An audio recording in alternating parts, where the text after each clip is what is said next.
guys, for today's video ako ay mag-harvest ng kalamansi. Ito ay tanim namin sa paso. So ito may dala akong maliit na planggana at saka gunting. Let's go guys, samahan nyo akong mag-harvest. Dito tayo sa aking tanim na kalamansi guys. So ito ay nasa paso lang siya nakaano guys. So ngayon ay walang ulan na no, kasi pag tuwing hapon umuulan siya. So ngayon kasi malalaki na siya, i-harvest ko na siya guys. Ayun oh. Ayan. So medyo madami-dami na yung bunga niya guys. Ayan, iba-iba yung ano niya. Nandito sa ano, kalat-kalat yung bunga niya. Then meron pa dito sa gilid. So bali dalawang puno lang pala to.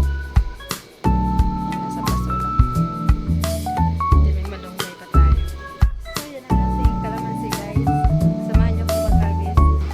Mag-harvest tayo guys habang malinaw pa yung ating kalamitan.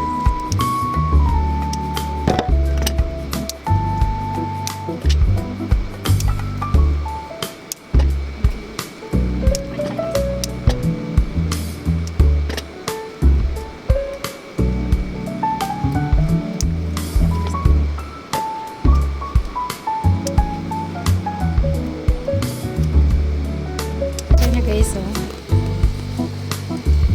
Nakakatuwa mag-harvest ng kalamansi. Yan.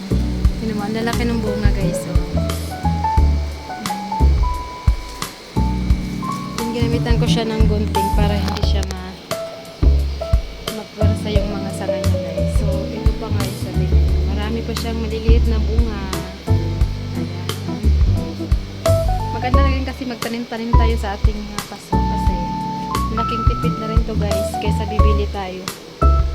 Ubusin ko na sa pag-harvest guys yung malalaki, tira ko yung maliliit para may sunod pa akong harvestin. So ayan, marami pang maliliit na bunga yan. So ayan, tamang-tama, makagawa na ako ng lemon juice nito. Masarap to guys, sariwa. Kaysa yung naka-stack na kunti lang yung katas ang makukuha. Basta masipag lang magtanim guys, talagang makapag-harvest ka. So ito gagawin ko tong ano guys, pwede akong gagawa dito ng kalamansi juice at saka pwede rin ako dito mag-marinate ng chicken, yung pang-ulam guys. Pwede rin itong gamitin yung kalamansi.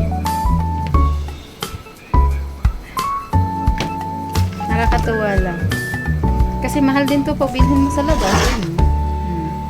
So yan guys, so nadala ko na yung dahon guys. Nakulangan sa pag-harvest din, pati dahon dinala na. Nag-enjoy talaga ako.